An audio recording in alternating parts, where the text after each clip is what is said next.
Hello बच्चों, कैसे हो आप लोग। बेटा, छत्तीसगढ़ काउंसलिंग से रिलेटेड ये मेरा सेकंड वीडियो है। पहले वीडियो में मैंने बेसिक इंफॉर्मेशन आपको दी थी कि रिजर्वेशन क्या क्या क्राइटेरिया है, कितने परसेंट रिजर्वेशन है छत्तीसगढ़ में, और मैंने क्या क्या बताया था बेटा आपको, कट ऑफ क्या जा सकती है और बेसिक इंफॉर्मेशन दी थी। आज जो सेकंड वीडियो है बेटा, उसमें मैं लेकर आया हूं बेटा कि कौन कौन से डॉक्यूमेंट्स की रिक्वायरमेंट होगी छत्तीसगढ़ काउंसलिंग में।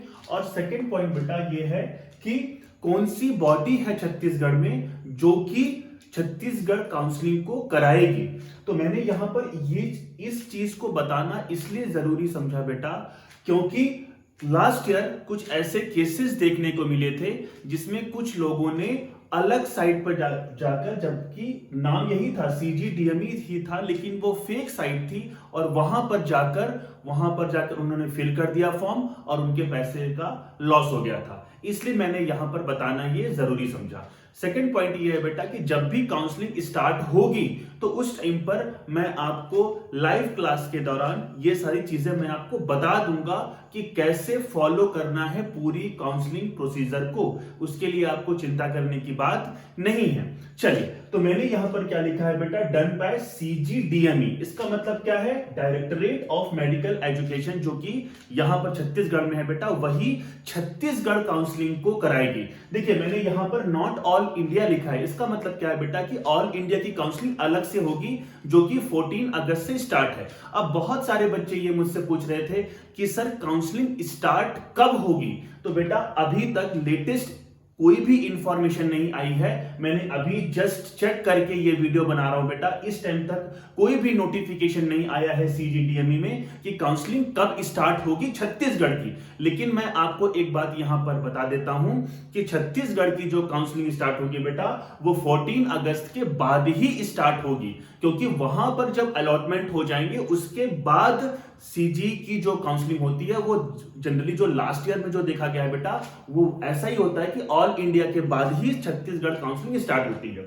ठीक है, तो मैंने यहां पर क्या लिखा है, no latest update for CG counselling date के लिए अभी भी कोई भी लेटेस्ट मतलब न्यूज नहीं आई है। ठीक है, टेंटेटिव डेट बेटा हम ये सोच सकते हैं कि आफ्टर 14 अगस्त, इसका मतलब 20 अगस्त के आसपास ये स्टार्ट हो सकती है। ठीक है, अब कई सारे बच्चे मुझसे पूछ रहे थे कि क्या मोड होगा सर, वहां पर जाके कराना पड़ेगा। नहीं, तो यहां पर क्या है बेटा, ऑनलाइन मोड होगा। अभी तक ऐसा ही होता है, इस साल भी यही होगा कि ऑनलाइन मोड से ही आपका काउंसलिंग का जो प्रोसीजर है वो पूरा किया जाएगा। ठीक है बच्चों, ठीक, राउंड फर्स्ट, सेकेंड और थर्ड मॉपअप राउंड तक हो सकता है बेटा।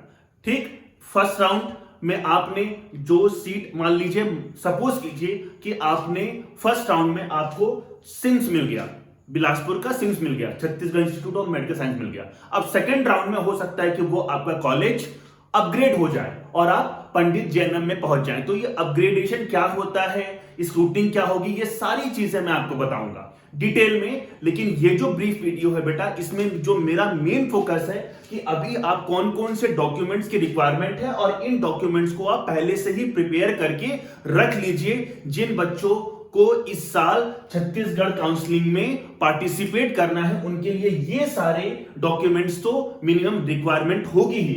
जैसे कि पहला मैंने क्या बोला बेटा कि नीट एडमिट कार्ड, जो भी आपका नीट का जो एडमिट कार्ड आपने डाउनलोड किया होगा ऑनलाइन से, उसको आपको लेकर जाना पड़ेगा। सेकेंड, नीट रैंक कार्ड, मतलब कि जो आपका रिजल्ट आया था उसको भी आपको फोटोकॉपी लेकर जानी पड़ेगी। थर्ड, मैंने क्या लिखा है, 10th and 12th certificate and marksheet. ठीक है, तो इसमें सर्टिफिकेट भी लगेगा बेटा और मार्कशीट भी लगेगी।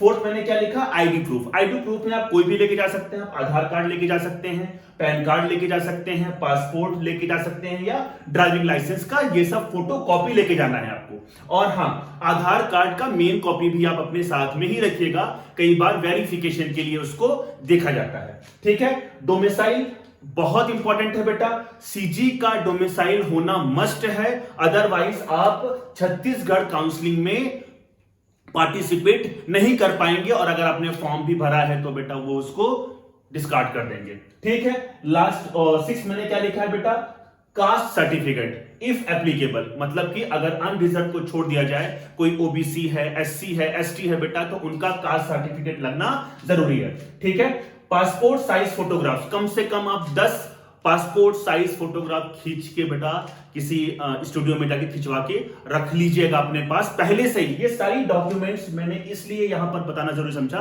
ताकि आप इनकी प्रिपरेशन पहले से ही कर लें, आप बाद में हड़बड़ाइए नहीं। और अभी भी टाइम है बेटा, बिल्कुल भी हड़बड़ाने की जरूरत नहीं है। आराम से हम लोग एक एक चीज में आपको छत्तीसगढ़ काउंसलिंग से रिलेटेड कुछ भी होगा, कुछ भी अपडेट आएगी तो मैं आपको वीडियो बनाकर बता दूंगा, उसमें आपको टेंशन लेने की जरूरत नहीं है। गैप सर्टिफिकेट इफ एप्लीकेबल, अब देखिए जैसे कोई बच्चा अगर 12th में है और उसने इसी साल नीट का एग्जाम दिया और पास हो गया, मतलब कि वो सिलेक्ट हो गया, इसका मतलब क्या है कि उसको गैप सर्टिफिकेट की जरूरत नहीं पड़ेगी क्योंकि उसका गैप हुआ ही नहीं। लेकिन बहुत सारे ऐसे बच्चे होते हैं जो 1 ड्रॉप लेते हैं, 2 ड्रॉप लेते हैं, तो उनमें उनको गैप सर्टिफिकेट बेटा बनवाना जरूरी है और आप इसको पहले से ही बनवा के रखवा लीजिएगा, ठीक है।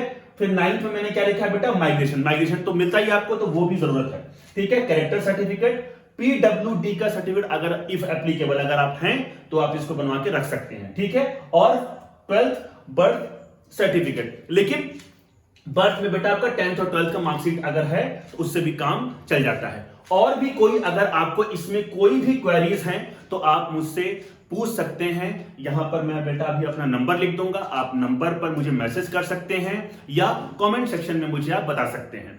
कोई भी और भी अगर कोई भी डाउट हो, जैसे कि एक वीडियो बेटा मैं आपको बनाऊंगा प्राइवेट मेडिकल कॉलेज कैसे हम लोग ऑप्ट कर सकते हैं। अब देखिए लास्ट वीडियो में मैंने यहां पर बताया था बेटा कि 3 प्राइवेट मेडिकल कॉलेज हैं, कहां पर, छत्तीसगढ़ में। लेकिन बेटा अभी ये मतलब जो मैंने रिसर्च किया उसमें मुझे पता चला कि ये इसकी संख्या बढ़कर 5 हो गई है और जो 2 एक्स्ट्रा मेडिकल कॉलेज खुले, एक भिलाई में और एक रायपुर में, उनका भी शायद मान्यता मिल चुका है और हो सकता है कि वो उनकी सीट्स भी जो छत्तीसगढ़ की जो काउंसलिंग है उसमें रखी जाए, ठीक। अब यहां पर 1 2 3 चीजें मैंने और लिख रखी है बेटा, गवर्नमेंट, मैनेजमेंट और एनआरआई कोटा। गवर्नमेंट की अगर हम सीट्स की बात करें तो इसमें तो मैंने लास्ट उसमें बात ही की थी बेटा, इसमें क्या आपका अनरिजर्व्ड आएगा, ठीक है, ओबीसी, एससी एंड एसटी, ठीक है, और ईडब्ल्यूएस, ठीक है। गवर्नमेंट सीट का अलॉटमेंट कैटेगरी वाइज ऐसे हो जाएगा। अब मैनेजमेंट की अगर हम बात करते हैं तो मैनेजमेंट कोटा में आपकी जो भी प्राइवेट मेडिकल कॉलेज हैं उनके थ्रू सीट्स फिल की जाएंगी। अब देखिए मैनेजमेंट कोटा में मैं आपको एक बात बताना यहां पर जरूरी समझता हूं बेटा कि यहां पर छत्तीसगढ़ के साथ साथ जो छत्तीसगढ़ के नागरिक नहीं हैं वो भी इन कॉलेजेस में अप्लाई कर सकते हैं। लेकिन एक बात याद रखिएगा कि यहां पर भी जो मैनेजमेंट कोटा से जो सीट भरी जाएगी वो भी छत्तीसगढ़ काउंसलिंग के थ्रू ही भरी जाएगी। तो अगर किसी को प्राइवेट कॉलेज भी अगर ऑप्ट करना है तो प्लीज इस बात का ध्यान रखें कि उनको भी छत्तीसगढ़ काउंसलिंग में पार्टिसिपेट करना पड़ेगा। आप ऐसा नहीं है कि आप डायरेक्टली चले गए कॉलेज और वहां पर जाकर एडमिशन ले लिया, ठीक। और इसमें मैंने क्या बताया बच्चों कि कोई बाहर का, जैसे कोई यूपी का अगर नागरिक है या वो एमपी का नागरिक है तो वो भी इन सीट्स के लिए अप्लाई कर सकता है, लेकिन वहां पर इन कैटेगरी का ध्यान नहीं रखा जाएगा, वो हमेशा अनरिजर्व में आएंगे जो कि नॉन सीजी के नागरिक हैं, मतलब जो छत्तीसगढ़ में नागरिक नहीं है वो अगर इन सीट्स के लिए अप्लाई करते हैं तो उनके लिए कास्ट सर्टिफिकेट नहीं एप्लीकेबल होगा, वो एज ए जनरल ट्रीट किए जाएंगे, एज ए अनरिजर्व कैटेगरी ही ट्रीट किए जाएंगे, ठीक है।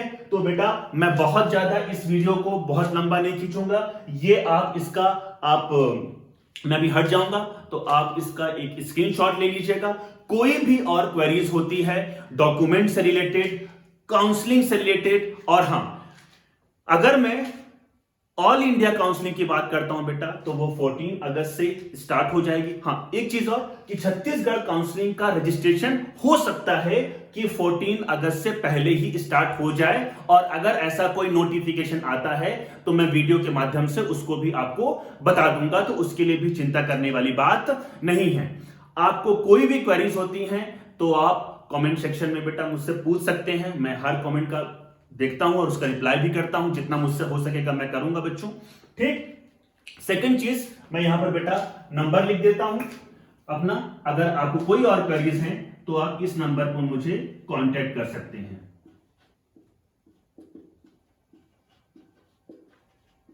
ये बेटा मेरा नंबर है, इस नंबर से आप मुझे क्वेरी कर सकते हैं व्हाट्सएप के माध्यम से। ठीक है बच्चों, और अगर आपको ये वीडियो इंफॉर्मेटिव लगा है तो आप लाइक एंड सब्सक्राइब कर सकते हैं।